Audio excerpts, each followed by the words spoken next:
Head Up. Hello, hello, beautiful people. That was Keep Your Head Up by Tupac. You were listening to XL Lander University Radio. It's your girl, Lauren Deschanel, bringing you Tupac tonight and every Tuesday night. I know what you're thinking. You didn't hear Scotty Rocket. That's because she is taking a little bit of a break right now. But she will be back next week, and I've got two amazing people with me today. Why don't you introduce yourselves?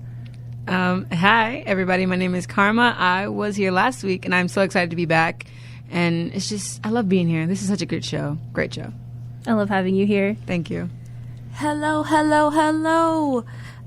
It's your girl, Kiana. This is my first time being on here, but I was able to collab with Lauren for like 2 episodes, so I'm excited. I'm so excited to have you here. All right. So you are back with part 3. No. Yeah, part episode 3. Yeah, episode 3. I was thinking, wait, 4, 2? You know the deal. But this is part 3 of our Black History series, a celebration of Black history through music, something I've been working on since September. Can you believe that? Yeah, it's finally come true. I'm amazed too. Thanks. So tonight we will be listening to an interview that I did with Kiana as we talk to Dr. Jason Dungee from Claflin University for the music episode. Yes. Yes. So Kiana, that was your first interview ever. First. How do you think it went? Honestly, I was nervous at first, but he basically livened up the mood, so it was easy to talk to him. He was a lot younger than I thought, so I was like, oh, okay, I can definitely talk to you. Honestly, after talking to Dr. Campbell, who is, I don't know, probably like old enough to be our grandfathers. Yeah. And then talking to Dr. Dungee, I was just amazed at how different it was, but it was still very comfortable. Yes, and the things he touched on, wow, mind-blowing, like, pow. We talked a little bit with him about how Black music has an influence on our culture and how we can relate that to the history. But he talked a lot about music as a whole, too. Yeah. Yeah. What was one of your favorite parts? One of my favorite parts? I would say my favorite part is when he talked a lot, and so it's kind of hard to, like, collectively remember. But one of the things that I really touched on is how he mixed, I guess you would say, music with Black culture, and how he just went in depth. Like, it was, you know what I mean? It's like more in depth than it could have been. Like, he talked about how it really influenced us. Right. So, because it is a big part of our culture. It's a big part of who we are as Black people. Mm-hmm. Is there anything you're excited to learn about, Karma? Honestly, I'm just ready to hear it. I remember the last interview I did, and I was like just amazed about with the things he said and the things he made me think about. And so I'm just excited to hear what y'all talked about with your interviewee. So. Yes, it was so exciting. So, especially doing it right after the history episode, like I was able to connect that back. So I'm excited for everyone listening to hear this. You feel that? I feel it. yeah. It's getting heavy. It's a little cold outside, but you know what? It's all right. It's all right. We're about to warm it up with all this talk and history and everything. All these jams, all the music tonight I picked out back in September, just like I did everything else. And it kind of goes along with the story of how this interview kind of like plays out, right? And if you really listen to the lyrics of the songs I chose and the order that I put them in, I think you'll see a bit of yourself in each song. Are we going to have a character catharsis tonight? I think so. All right. All right. I like it. I like that too. So, of course, if you guys have listened to us before, you know that we will be back after the interview for a recap. And maybe, just maybe, Scotty Rocket will give us some questions to answer.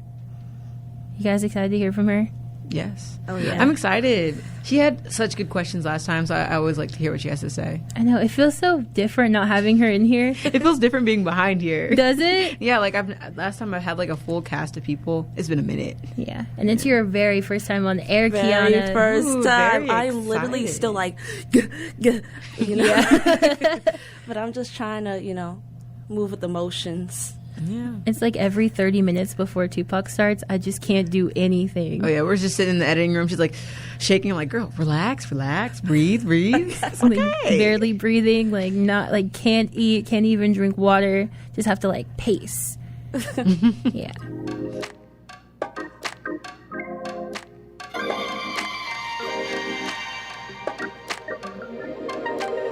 You are listening to Tupac on XLR Lander University Radio. I'm Lauren Deschanel, and I'm here with my friend Kiana Henry so that we can interview Dr. Jason Dungee. So would you like to introduce yourself to our audience?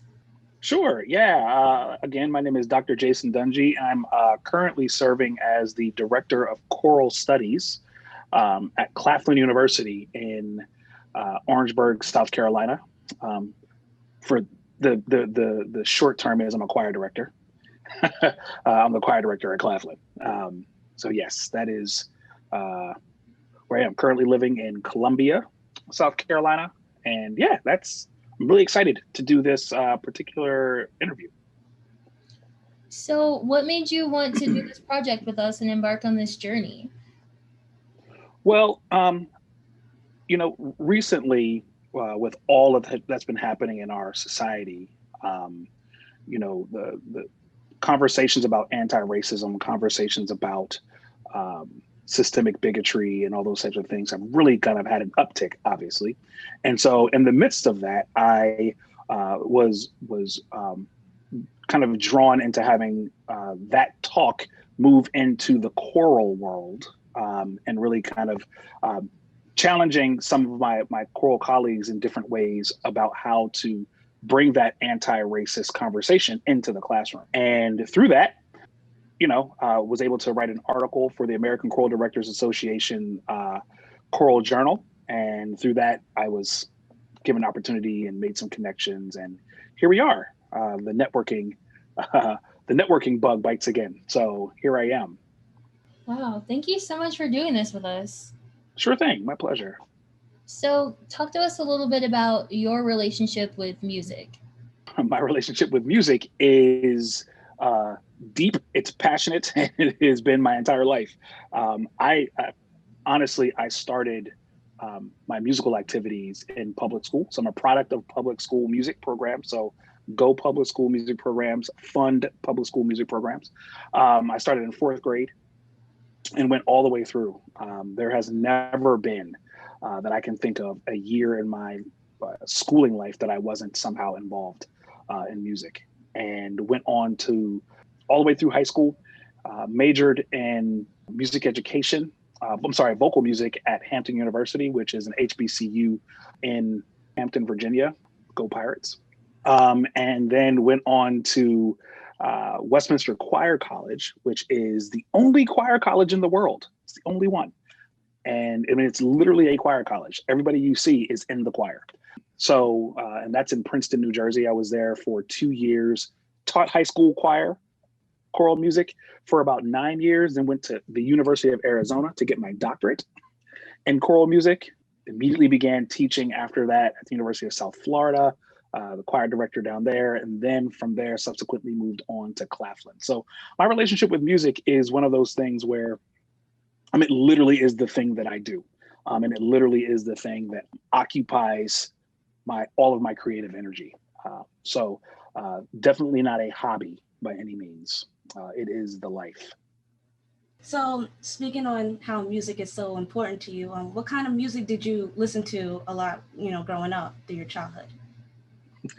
So it's really interesting. So I grew up in a household that at a time when, parents who were in the church really held a tight grip on what music you really got exposed to. So we freely listened, meaning openly listened to a lot of gospel music growing up. My favorite artist is Richard Smallwood. Anything that falls under the Richard Smallwood tree of music. So Donald Lawrence, a lot of these guys who have that, that kind of classical approach to their music.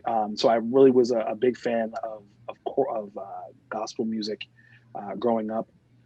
But then on the side, away from my parents, I was and am and always will be a huge, huge Boys to Men fan. I am the Boys to Men fan. I have every album that they've released, and I still listen to them to this day, whether they are the quartet or the trio. I listen to Boys to Men pretty constantly, and that was my group of choice back then, and kind of anything that really floated around R&B. The R&B group, the boy band group of the 90s really was my preferred. So Boys to Men, 112.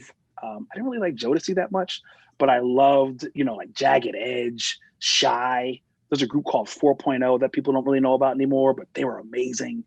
So a lot of R&B, that R&B sound was my jam. And even now, when I'm not listening to like classical music, like, or older people music, like jazz and stuff like that, which unfortunately is older people music now, Pentatonics.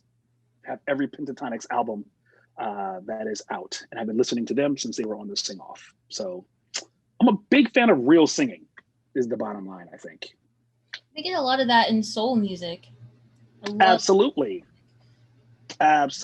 So yeah, I just didn't. So the soul music genre was a little bit before my time when it was really popping off. But neo soul obviously was during my time. But so I didn't grow up like in the James Brown era, but definitely appreciate James Brown. Appreciate the Jackson 5 when they were early Jackson 5, particularly when some of the vocal stuff was really crazy.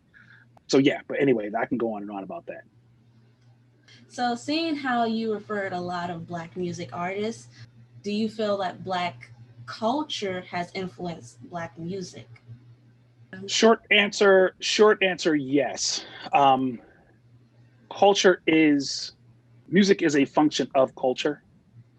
So there's kind of a symbiotic relationship between music and culture. Every culture is represented by some sort of music. All of them. Like that's part of culture, is what kind of music do those people have? And that's from indigenous indigenous communities that may not be, technologically advanced, quote unquote, to, your most advanced societies. Music has a symbiotic relationship. What I mean by that is kind of it gives and takes with culture. So in terms of how Black music has impacted culture, Black music has impacted culture in every definition, in every parameter that you can think of in America. So whether that be the mainstream culture, quote unquote, Black music has impacted greatly mainstream culture. But secondarily, Black music has also impacted greatly, specifically Black culture, and been part of Black culture's expression. I mean, if you look at throughout history, every protest period was greatly intertwined with music. There's Black music that is intertwined with every major historical or civic unrest moment, civic growth moment in music. There's in history, there's music that's intertwined and specifically designed for and designed from those moments. So again, short answer, yes. Have you heard of the term message music before? Yes. Have you noticed that there's still like a deeper message within our music? Like, has that kind of held over during like time? Yeah, I think so. And I think a lot of times those artists are more mature in their artistry, and oftentimes don't get the mainstream attention, because message music oftentimes speaks against the big companies and speaks against the culture of big companies, because big companies don't want you to do message music. They want you to make money. And a lot of times message music doesn't necessarily make money, because message music may not be a bop.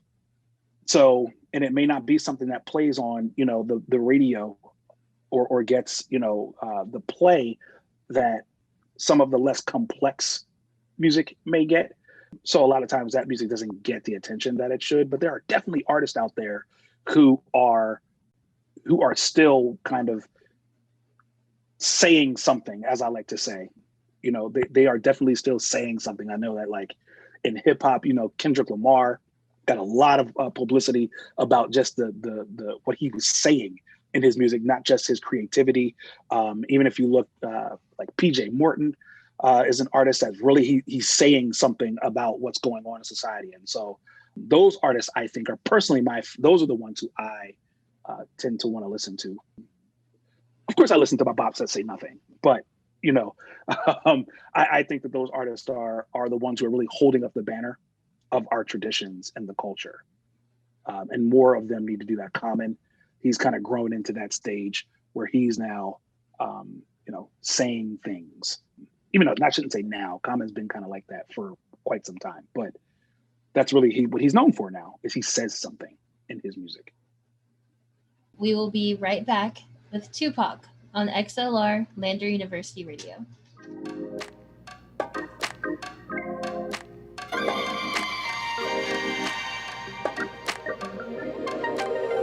You are listening to Tupac on XLR Lander University Radio. It's your girl, Lauren Deschanel. And Kiana Henry. And we are interviewing Dr. Jason Dungee.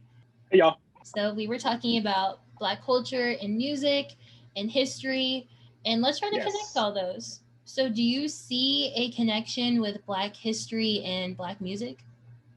Oh, yeah, absolutely. The history of Black culture in America, particularly African-American history, which and the reason why I say it like that is because Black history goes back, it predates America. So we don't want to act like our history started after getting kidnapped. But in this context, more directly, the culture that we live in right now is one that was established starting in 1619. And so what happened, the question is, okay, well, what happened in music and what happened in culture as history has gone on? And if you look at it from that standpoint, then the music that you hear today absolutely connected to history of Black culture. And I think it's important to understand that Black culture was created despite the enslavement, not out of the enslavement, if you know what I mean. Like slavery is not part of our culture. Slavery is not part of Black culture. Slavery is something that was imposed onto Black people. That was a very unnatural thing that we had to, that our culture was established despite. So I think when you think about things like spirituals were a response to this unnatural imposition onto Blackness that was taking place throughout history. And so, or throughout that early part of history. So as it pertains to music, if you look at the history of spirituals, that then leads you to things like ragtime, and then leads you up through the blues, leads you to jazz, leads you to gospel, leads you to R&B, soul, funk, hip hop. Like all of that is connected as one line of creativity. And I think the creativity of that music, as bondage was released and as boundaries were taken away, the range of creativity and expression grew. Because when you start looking at what did Black people do after, like during slavery, we kind of made up these spirituals and were singing them for different purposes while dealing with the picking of cotton, while dealing with bondage and all these types of things. Well, then you remove the legalized slavery, and then all of a sudden now you have HBCUs that get created, and from there you have artists that take, like William Dawson, who then take those spiritual tunes and create choral music out of them and goes touring through that. In the midst of all that, you have, so I could go on and on and on, but the bottom line is, as like Jim Crow ended, then there's more expression when you have things like jazz coming about and all these different modes of expression that we're now free to explore, because I shouldn't say free to explore, but it's easier to explore. You can't have jazz while in slavery. You know what I mean? Like slavery has to end in order for jazz to flourish. So that's what I mean. As time has gone on and as Black culture has been allowed to thrive, so too has Black music been allowed to flourish and be even more creative. Wow. Right? I feel like I just went through a whole Black history lesson that I needed. This is why I love That's this funny. project. I've had so many moments like this, and they just keep getting better. Black History Month, y'all. For real. Happy Black History Month. For real. Happy Black History Month.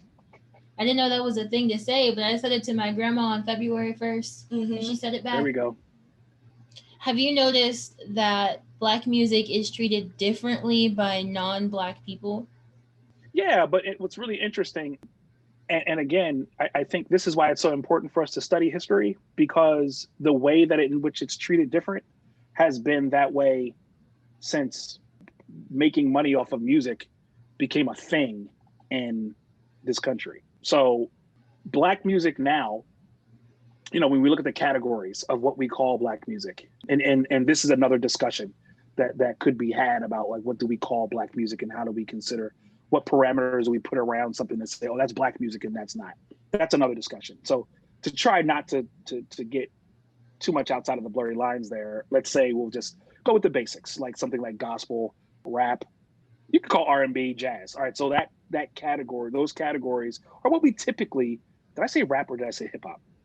I said rap.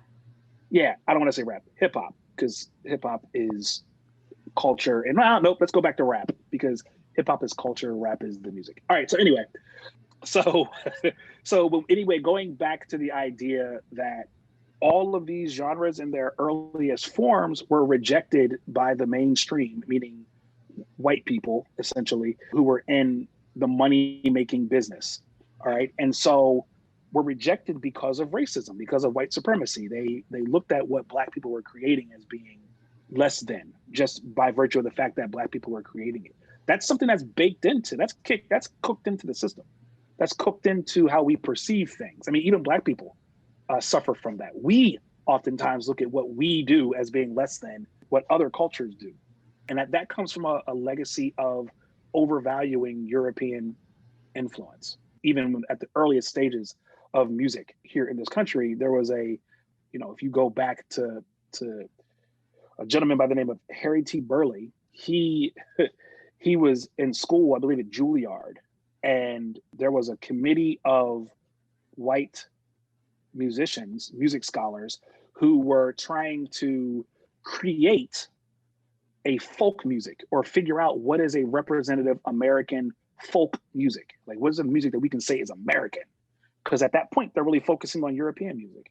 And so this is early in the 19th century, and they call a European composer, a Czech composer by the name of Antonín Dvořák, who was known for his adaptations of, the folk music of his people. And so they called him over because he's considered an expert. And they say, hey, we need you to figure out and help us create an American folk music. So he goes to Juilliard, and he's there and he's working, and he runs into Harry T. Burleigh, who he hears singing arrangements of spirituals. And Dvořák says to the people, oh, if you want an American music, that's it right there. And the music of the Negro, that's your American folk music. And you know what they said? Because of racism, because of white supremacy, what they said was, that's not possible. There's no way that this primitive people could create anything of value. And they basically sent him back to the Czech Republic. They basically sent him back home because they were like, nah, you don't know what you're talking about. Never mind. And so that mentality that Black people can't create anything of value has been something that's been cooked into and baked into our system. The irony behind that is that if you look at statistics and you look at the sales, who are the greatest consumers of hip hop? White people. They are the ones who do the most purchasing of hip hop music. And so what does that tell you? And this is the same thing. It's happened throughout history, where commercial success of performing Black music genres has been given to white performers, while the most skilled performers in those genres are almost always Black. Jazz. If you look at jazz artists, the big band era, you have all these groups, Count Basie, Duke Ellington, all these big band groups, but the ones that are getting the most shine are the bands that are led by white band leaders, because the system, the the publishing companies and the record producing labels, because of white supremacy, treat Black music as less than until they realize they can make money off of it. Then they start to commercialize it, and any number of things happens once any sort of indigenous or vernacular music becomes commercialized and made to be popular for the masses. So yeah, I think it still happens now. I think there's a lot of people who were bothered by the fact that, at the Super Bowl, America the Beautiful had that kind of Black sound on it. Even though, real talk, it was amazing. She killed the America the Beautiful. Jasmine Sullivan arguably probably could have done the national anthem by herself, but I get what they were trying to do. But the point is, I think that they, when you're talking about how Black music is treated, I think it's getting better now, for sure. I think it's getting better now because of where we are as a society. And people are really starting to value that which Black people do, beyond it being commercial and beyond it being, something they can make money off of. That's the short answer.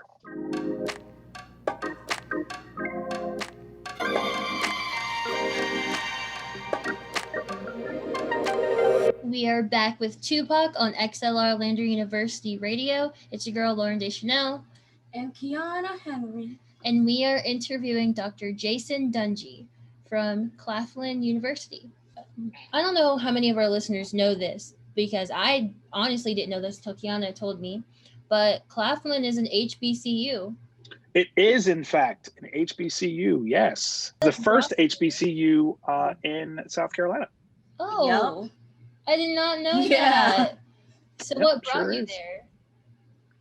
A job. That's always a big thing. That's a good answer. Yeah. Jobs in my field.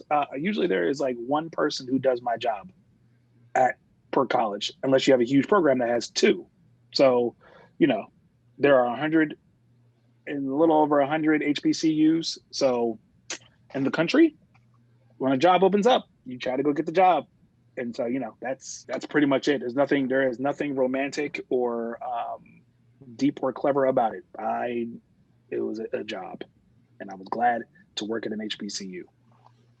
That's amazing. Yeah, but it makes me curious. You didn't start off in an HBCU. You were in the University of Florida, right? South Florida, yeah. That being from that, group of people, what made you come to an HBCU? Well, being that I'm a graduate of an HBCU, I don't have any of the apprehensions that people who may not know much about HBCUs tend to have about that experience. I actually was looking forward to an opportunity. I've always said that I wanted to, at some point, teach at an HBCU for some very specific reasons. Some are reasons of nostalgia, reasons of really valuing that experience.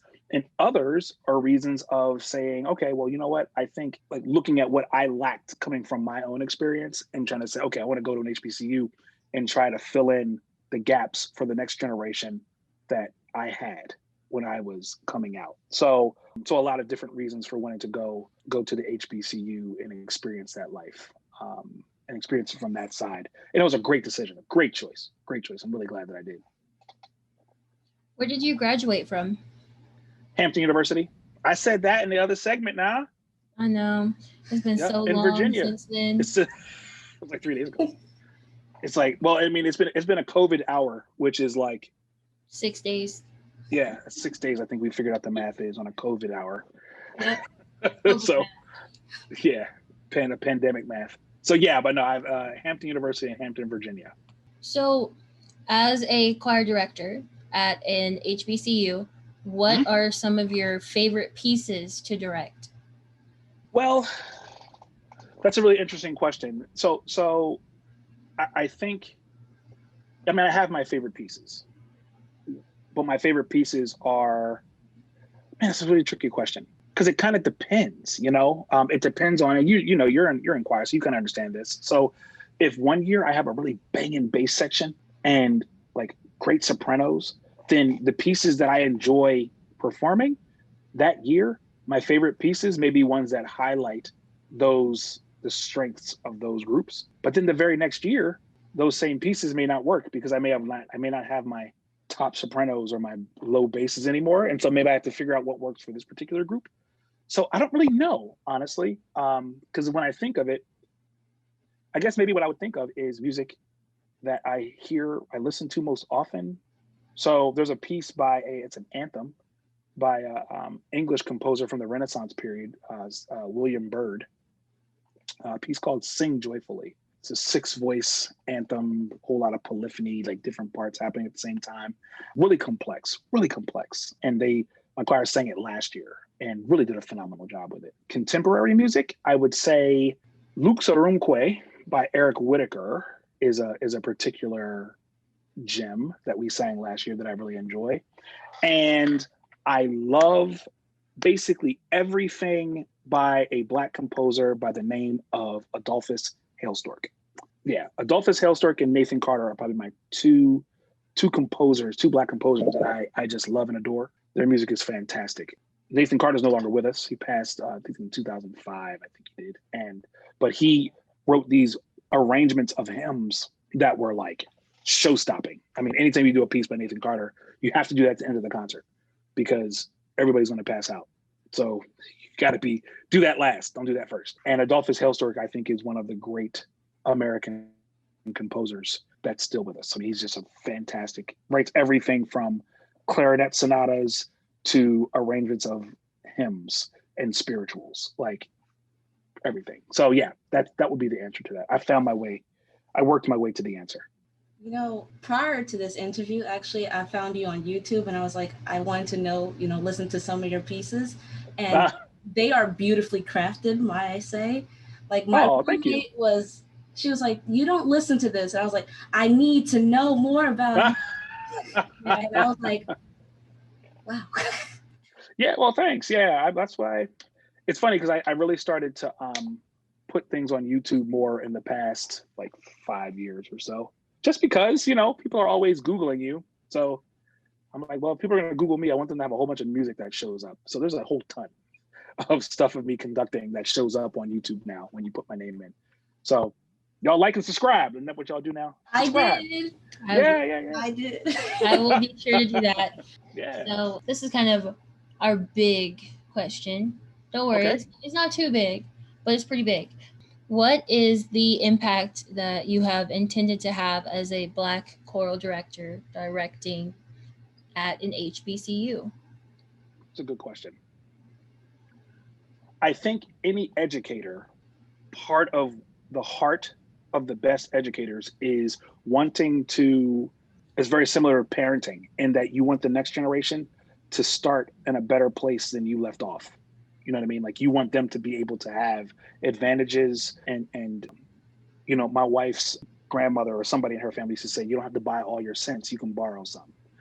And so you kind of want to lend your sense to people so that they can avoid the potholes that you've made. And so one of the biggest things that I want to accomplish at this particular HBCU is making sure that the weaknesses that I had come out of my HBCU experience, that they don't have them.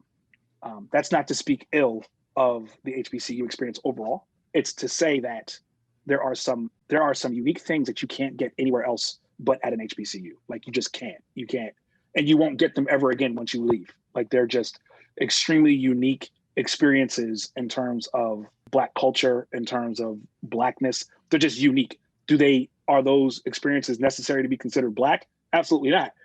Because otherwise students who go to PWI would not be considered Black. So that's not what I'm saying. What I'm saying is that there are some very unique experiences at HBCUs pertaining to the culture that I think are amazing. You can't get them anywhere else.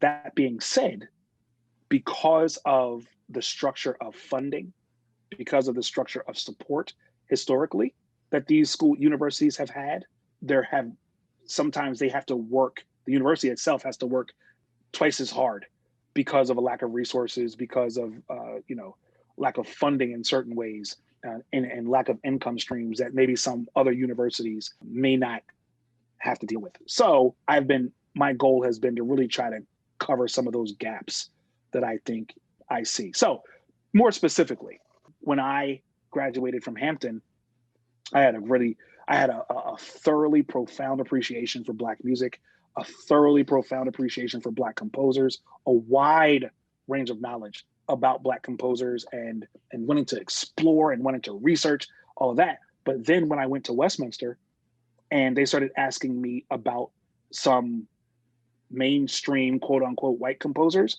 or some concepts that really live in European music that they valued in order to get you, to kind of be successful under their curriculum, I was like, what is this? Like, what in the world is that? Because in my experience, I didn't get that as thoroughly. Now, I will say I didn't get it. That's not to say I wasn't given it. I just didn't get it. Like my teachers, I'm sure I had great teachers. I'm sure they probably brought up that stuff.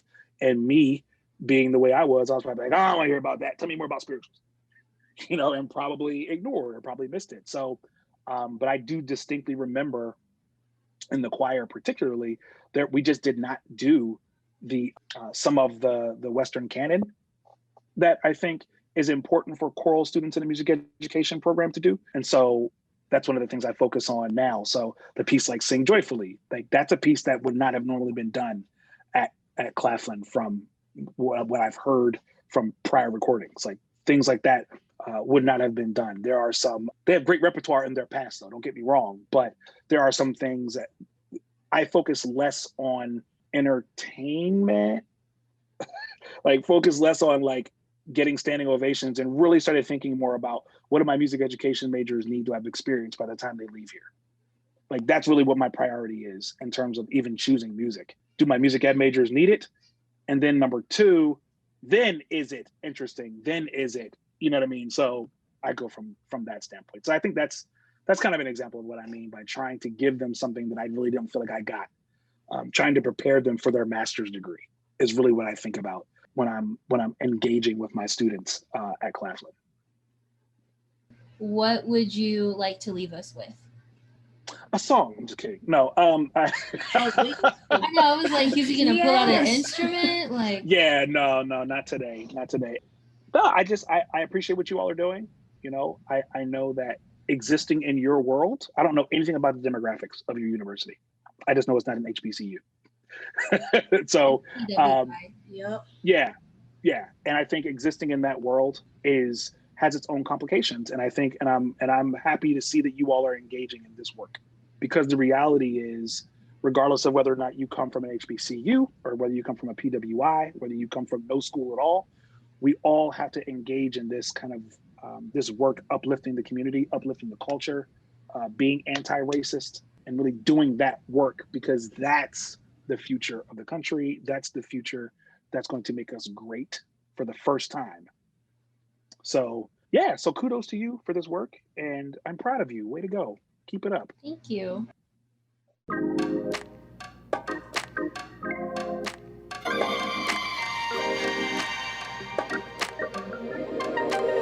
You are back live with Tupac on XLR Lander University Radio. I'm here with my friends Karma J and Kiana Henry. Oh, and if you didn't know, it's Lauren Deschanel.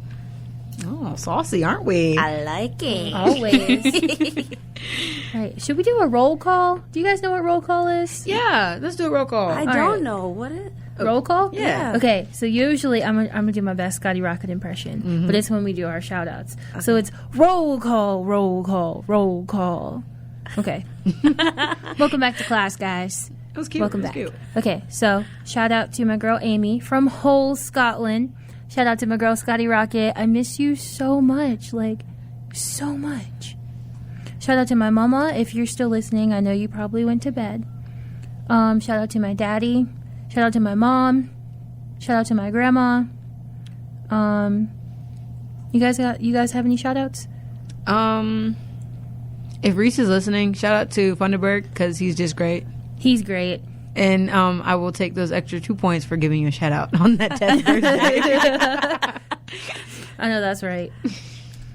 Yes. What did I tell him earlier today? I literally said, don't bite the hand that grades the papers. So that's the energy I'm going with. Oh my gosh. Wow. I want that on a shirt. Yes. All right. Well, if that's it for roll call, well, let me give you guys a fun fact about our music. All of the songs, just like last week, were in chronological order. And of course, I will happily give you the playlist. Okay. Let's start this recap. All right. You want to start? I'm terrible at like telling flashbacks. I can't. too. It's okay. I'll paint the picture. Yes. Picture it. Greenwood, Ooh. Oh, wow. Okay. 2021, Oh, all right. February, Okay. Black History Month. Ooh, Ooh, spicy. Respect. We sat down in my dorm room, in my bedroom. It was me, Kiana, and my laptop. Yes. Zoom opened up. Who do we see? Dr. Jason Dungee. Dungee. What did we talk about? Music. Y'all think I'm not serious? My face. Give me a second to recollect. She was like, what were we talking about? She was a part of the story. She was ready to go. I was like, yeah, Zoom. We were ready with in the sound it. effects. That was a good job. That was, you know That what? was great. Write a novel for me. Write a novel, narrate it. I will read that. That sounded like a whole poetry slam. Like ready for the snaps. Slow and steady. Yes. Here, you want your snaps? Here's your snaps. Thank you. There you Thank go. you. I Have to do it appreciate that. softly next to the mic. For the mic. Yes. Respect. We love our listeners here. We respect your ears. Tupac cares. Don't nobody else care? Tupac cares. Yes. Yes. I'm so glad you guys did that. Oh, Get you the chills? feels. Yes.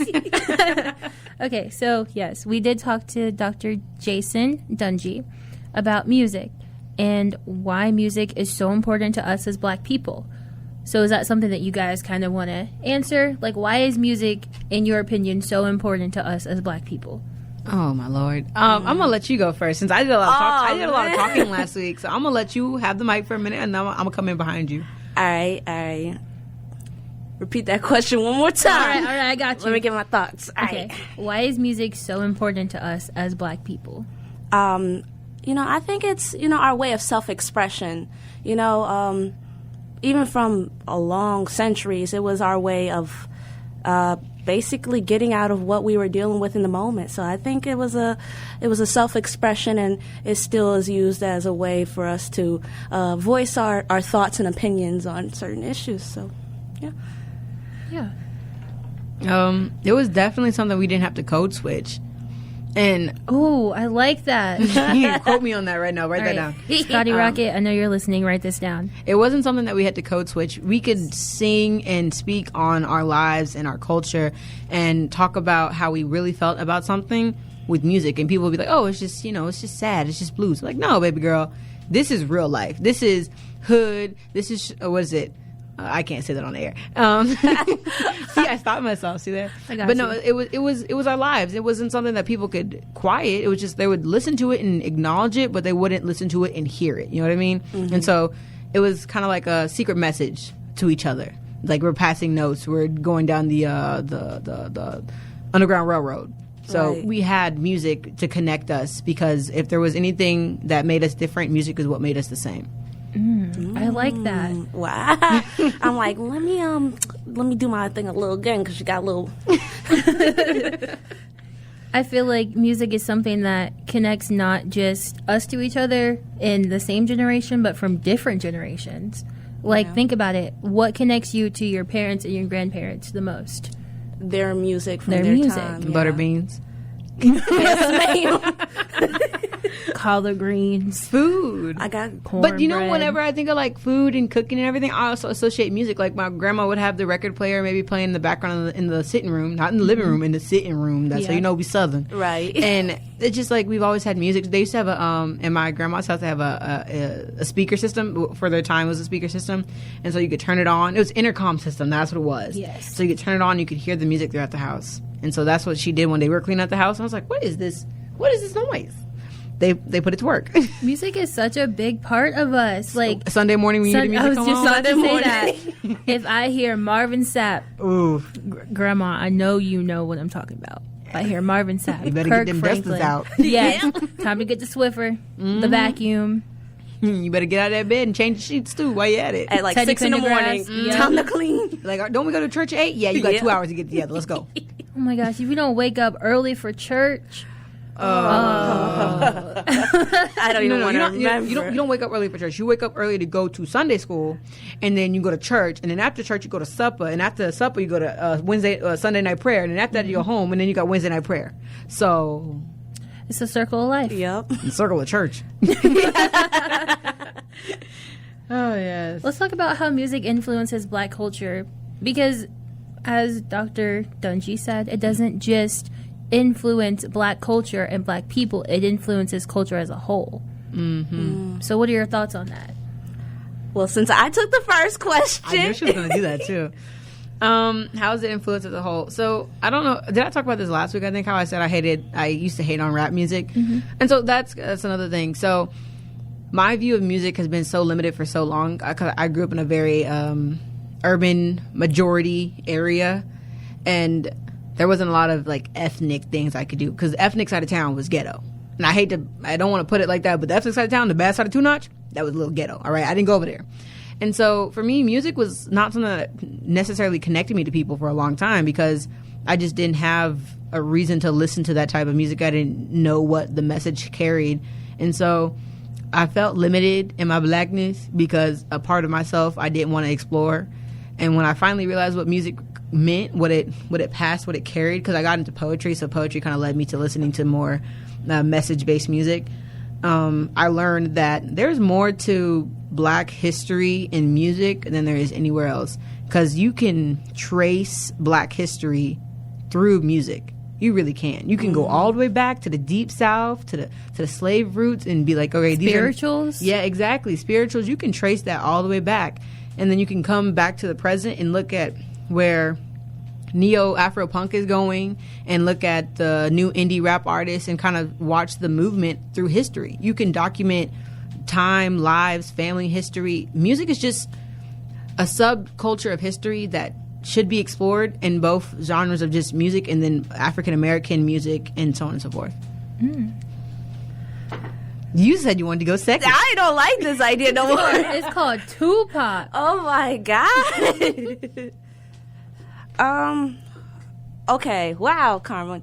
I'm going to piggyback off what you said, actually. Though my Blackness was I wasn't really in tune with it, especially with Black music. I didn't really know how deep or impactful the messages were, like, especially like, say, Tupac. I didn't know how deep he was talking about history in his musics until I got older and started really, being more in tune with my Blackness and wanting to know about my culture and being like, oh, wow, so this is what we dealt with. Okay. Right. So that's really where it began for me, and now I'm like, okay, now I'm understanding more. Now I'm blasting Kendrick Lamar on my way. Like, yeah, I know. I listen to All Right all the time. Something about me. I don't know if you guys realize this, but What's Going On is one of my favorite songs. I play it all the time. It's the first record I got from my record player. It's everything for me, right? It's something that is very nostalgic to me because it was always played at all of our family reunions and all of our cookouts. So that's what I associated it with. It wasn't until I got older and listened to it for real and realized that this is about my history. This is about police brutality. This is about the civil rights movement. Not only that, but this is still relevant. So it's got the culture in it because family reunions and cookouts, that's part of our culture. That was our church outside of church. Yeah. And that's always been our thing. But then the message, that's our history. Like, there are so many songs that are like that. You know what's interesting about, like, just Black music in general? It ages very well. Oh my gosh. Yes. You can look back, and I'm not trying to pick out on anybody race, nothing. I'm just saying, from what I've seen and understand and what I've listened to, I can go and listen to a song from the 50s and it would still be relevant somehow. It would still have some sort of significance. It would still have like something that I would want to listen to. It's weird when you think about it. I could listen to a song from maybe the 30s if they still have those around, and I'd be like, oh, this is a bop. Just be bopping around on the street. Yeah, like jazz. Yes. You listen to jazz. Yes, I do. I have recently learned to love that stuff. Sleep jazz is the best jazz. I don't know how. I haven't really. I only sleep to jazz music. Oh, yeah, there you go. Do you? I only do. Sleep jazz is so Wow. good. I can send you the playlist. Please do. Yes. Get me woke to jazz. Yes. You mean get you Please. sleep to jazz? That's Yes, yes. I see what you did there. I see what you did there. Yeah.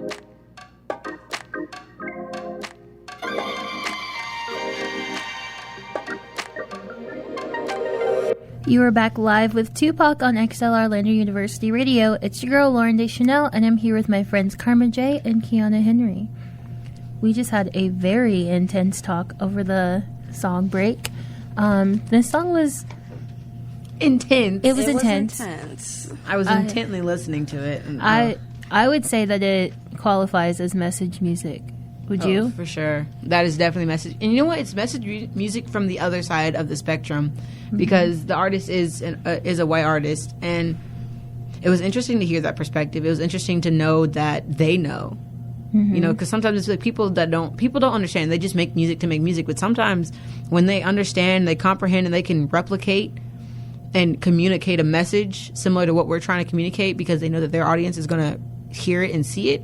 I appreciate that so much. And it wasn't like performative activism, which we see all the time with like the black squares on social media, or people just saying, I don't know. Some people say this and it doesn't always make me feel this way, but when people say, I'm not black, but I understand, or I'm here for you.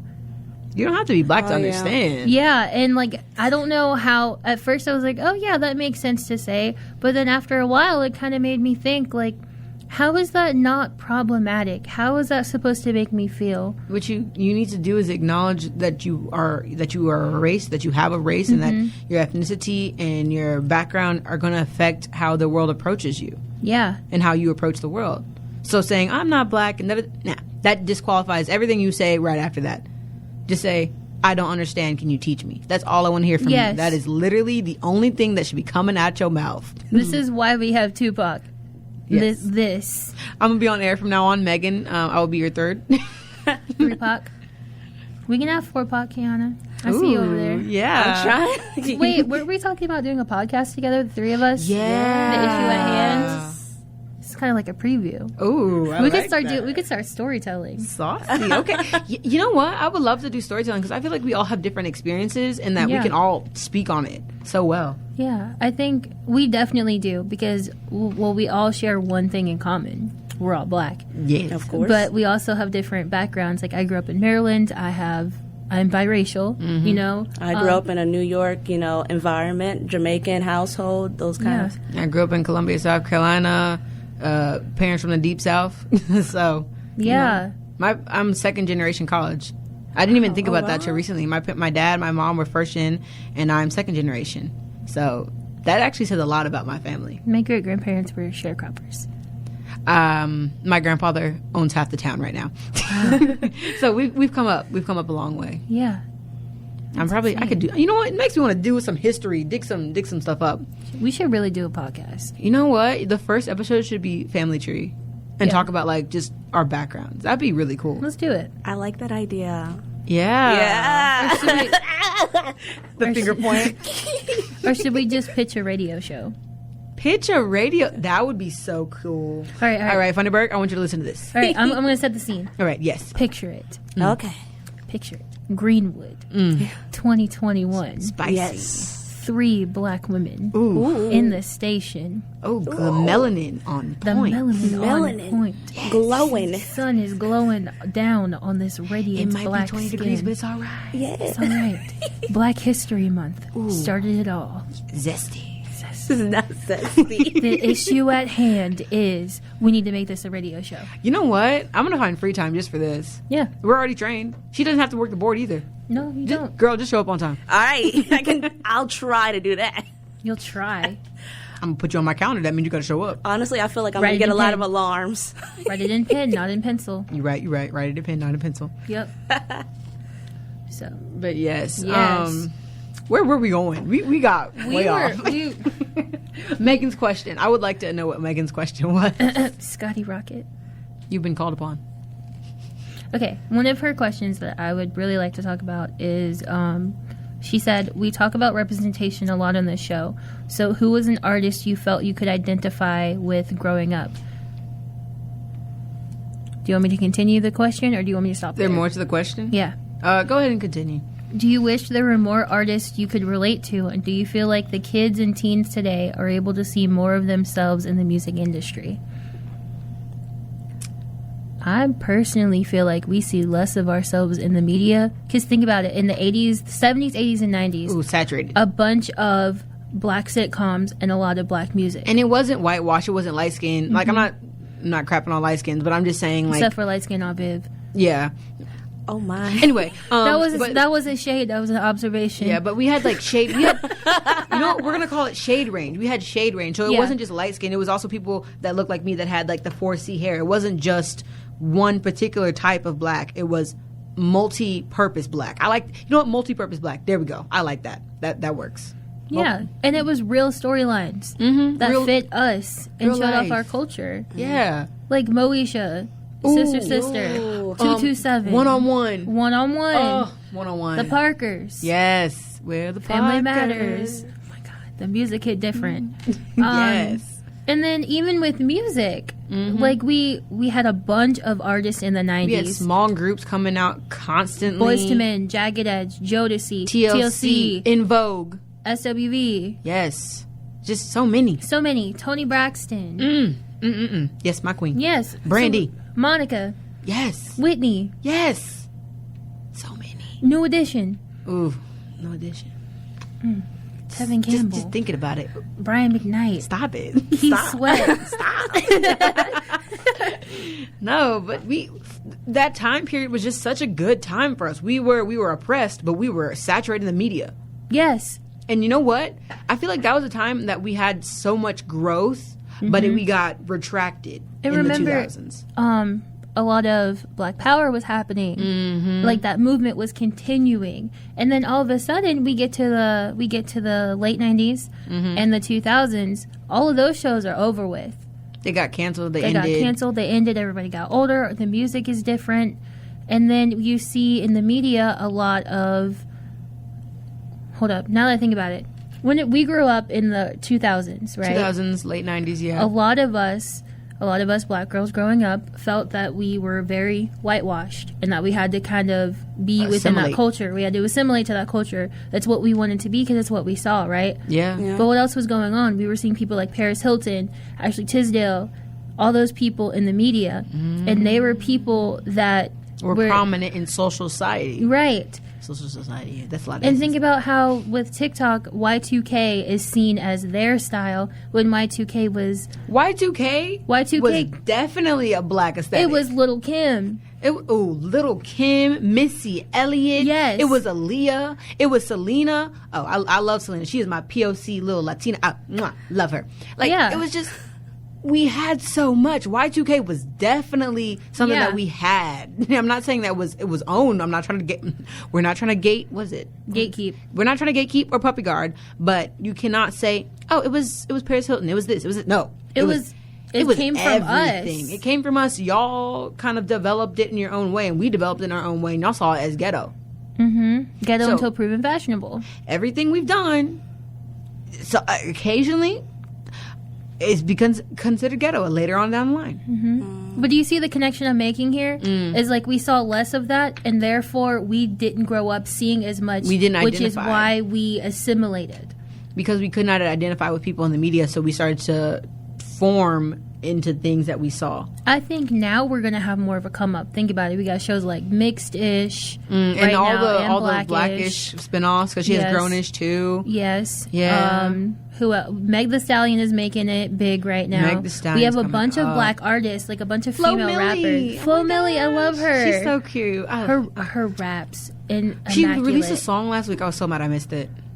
You know what? Female rappers. Let's talk about. We need a whole episode dedicated to female rap because that is a sub-genre of its own. It is. That is. Because when you think about it, like we were oppressed. We were oppressed. Black women are the most oppressed women in America, in the world, really. And for female rappers to break through onto the scene and make a name for themselves, Roxy, Yep. Roxanne, yes, ma'am, she did. Yep. So Rico Nasty. she is indie rap, and I love her. And so let's much. talk about alt Yes, alt girls. fashion, alt girls. That came from black culture. And you know what? I used to be so ashamed. I don't want to say ashamed. I used to think that I couldn't be an alt girl. And then It's in your history. I did LUFPD, and I really was like, wait a minute. I could do it. You could do it. I could do it. You know what I mean? Yeah. We need to see more alt black girls. And you know, I'm seeing a lot more too. Like, you have to get on the other side of TikTok. Like the black fashion side of TikTok, that's just everything under the sun. Yes. Goth. I remember seeing my first black goth girl in the like late 2010s. Mm-hmm. I was like, this is not something we do. And now I'm like, this is something we can do. It's something that we were doing, and then nobody We were liked told that it. we couldn't do it. And then somebody else did it, and now everybody else is doing it, and now it seems like we can't do it. Which is all like, it happens all the time. It does. It's a Uno reverse of the century. It happens all the time, especially with hip hop and rap. Rap was too aggressive. It was loud. Dirty. It was nasty. But it was telling a message. Mm-hmm. That's why. Yeah. And then when other people started to like it, now it's cool. Now it's in. You know what's you know what I think is interesting? The movement of like white men to rap music in the 90s. Yeah. It's just, it's not weird. It's just strange to see. Because like, they are bops. They are bops. I'm not saying no hate to y'all. Like y'all do Vanilla what you do. Ice. Because of y'all, we have what we got.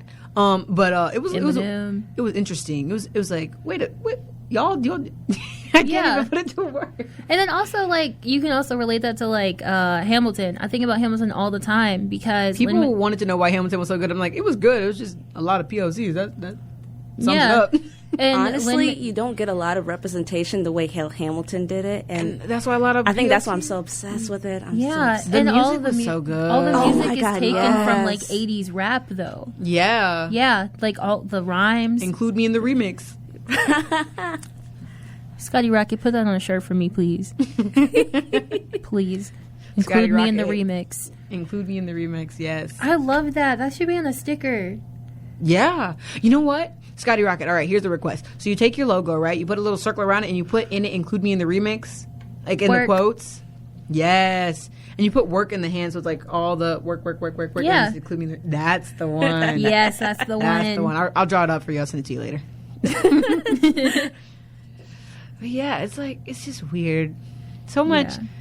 When you think about it, there's so many parallels and then so many oxymorons. Oxymorons is not the right word for that, but we're going to use that right now. Oxymorons in regards to like music, black music, and then white culture, and then double standards. So that catch-22, you know? Yeah. Catch-22, that's my lucky number, 22, just so you know. Well, guys, we are about to You're come about up to on time the out. end of our hour. So I'm just going to go ahead and say thank you again for joining us tonight on this journey of research, conversation, and self-discovery. And thank you guys so much for joining me because this has been great. Thank you for having me again. you. Like, I can't wait to... You guys are coming back. I gotta say thank you regardless. Stay humble. Honestly, Respect humble. gangster, respect gangster. to my homie. Exactly. Shout out to Lamar. You got us on the same page. Yes. And You know be on what? the lookout for the issue at hand. And I would like to say this right before you do your quote. Yeah. The most interesting thing I found out about him as an artist that he won a Nobel Prize for Really? writing. Really? Yeah. Or no, it's not Nobel. It's a Pulitzer. He won a Pulitzer, I think, because that's the one. And I was like, whoa, we really up there doing it. That's a new life goal. That's a new life goal. You know what? You write it. I'll edit it. We'll get you out there. I really want an NAACP Image Award. I want to do it for photography. I have a plan. We got this. We got this. We'll off air. We'll discuss. Award season 2023. You'll see us. Yeah, 2024 because I got to graduate. Yeah, that's true. That's true. All right. Be sure to follow us on social media at 2POCXLR for updates, content, and more fun stuff. And be sure to tune in again next week, same day, same time, on XLR Lander University Radio. Also, check out our website, www.2poc.weebly.com, or follow the link in any of our social bios. If you would like a playlist that inspired tonight's episode, the link will also be in our socials, which we haven't done yet, but we will. And it will probably be on the website. Quote of the week. Would you like to read our quote, Karma? If I don't stutter over it, let's do it. All right, quote of the week. Oh, Jimi Hendrix, you got me this time. I love Jimi. Did I put that there? Who put that there? I didn't do that. I didn't do it. I thought thought you did it. No. Did you do it? I didn't do it. All right. It was Scotty. It was Scotty Rocket. It was Scotty Rocket. All right. She's here with us in spirit and on Google Docs. That is so true. That's a good quote. That is a great quote. All right. So Jimi Hendrix says, "When the power of love overcomes the love of power, the world." Scotty, if you don't move your daggone mouse. I can't see it. Okay, let's try this again. I'm sorry. Okay. When the power of love overcomes the love of power, the world will know peace. Jimi Hendrix. All right. Be sure to tune in next week as we continue this exploration in Black history. Next week we will be talking about the future with the Black Student Union here at Lander. Woo, woo, woo, woo, woo, woo, woo.